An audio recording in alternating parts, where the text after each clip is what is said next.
Hey guys, welcome back to another podcast. Today we're going to be talking about the updates for July the 27th, 2017. For this week's updates, we have improvements to Blast Furnace, Blast Mine, and the Lighthouse Dungeon. The Blast Furnace has experienced a high turnover of late and has consequently invested in new personnel to assist your smithing efforts. The Lighthouse has been improved to allow players to access competition for Dagonoth kills. And the Blast Mine overlay is here, so you're now able to track the number of ore you've collected. The Amulet of Chemistry has had a new toggle option added for the thrifty potion makers among you, plus the usual range of patches, fixes, and QOL tweaks. So for the first part of the update, we have the Blast Furnace. Here's introducing Numpty and Thumpy, the Blast Furnace's newest recruits. On Blast Furnace themed worlds, they'll automatically repair broken pipes, cogs, and drive the belt. To meet their wage demands, you'll find that on these worlds, the cost of a Blast Furnace has now been increased to 72k GP per hour. Next we have the Lighthouse Dungeon. The Lighthouse Dungeon has always been a heavily contested area, and until today you were required to venture down to the lowest level to see whether the Dagonoths were yours for the taking. All that has changed now, as they've implemented 2 changes to improve visibility on any would-be competition. It's now possible to see players and Dagonoths on lower levels when standing above the ladder. And alongside this comes a peek option, which will give you a summary of the number of players present on the floor of the dungeon. Next we have Blast Mine. An overlay interface has been added to the Lovakenge Blast Mine, which will now allow you to track just how many of each ore you have collected so far. Following this, we have the Amulet of Chemistry. The Amulet of Chemistry offers a 5% chance of giving an extra dose when equipped whilst potion making.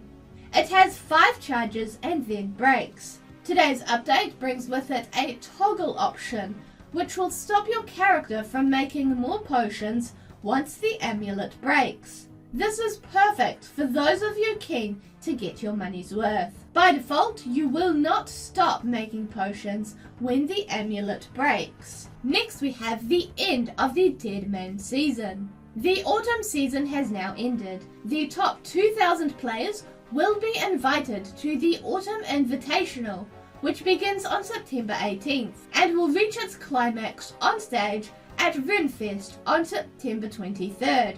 Those of you in the top 2,000, you'll receive your invitation in the coming weeks. Keep an eye out on your message inbox. Next we have World Changes. All seasonal Deadman worlds, 392, 401 and 405 are no longer visible as the season has ended. World 392 is now a PvP world. Worlds 352 and 387 are now Blast Furnace themed. In other news, where they make literally the unplayable playable, players can now store the Helm of a Raid World in the armor case of their POH. It now has more dialogue when the Helm of Raid World is worn. The text on various gravestone interfaces has been changed from red to yellow to benefit the colorblind players. Players will now stop walking into walls when using the pipe shortcut in Tavali Dungeon. Jellies should no longer wander deep into the mutated Bloodveld area of the catacombs. Brutal black dragons have now been added to the Slayer log, An agility shortcut icon has been added to the minimap in Brimhaven Dungeon. The message informing you that you received a ticket in the Brimhaven Agility Arena will now correctly notify you when you receive 2 tickets as per the Karamja Elite Diary reward. Barricades in Castle Wars will no longer provide XP for those casting spells on them.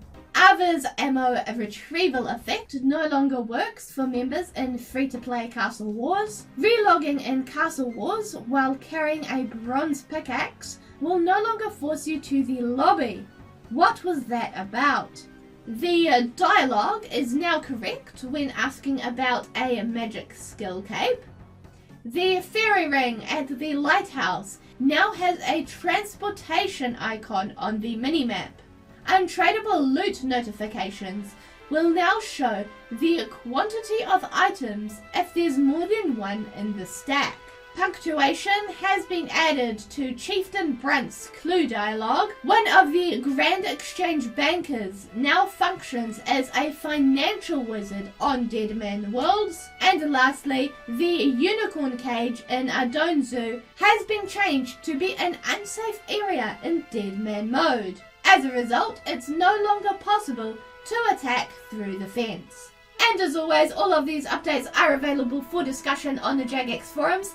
And with that, this brings us to the end of the updates for this week, guys.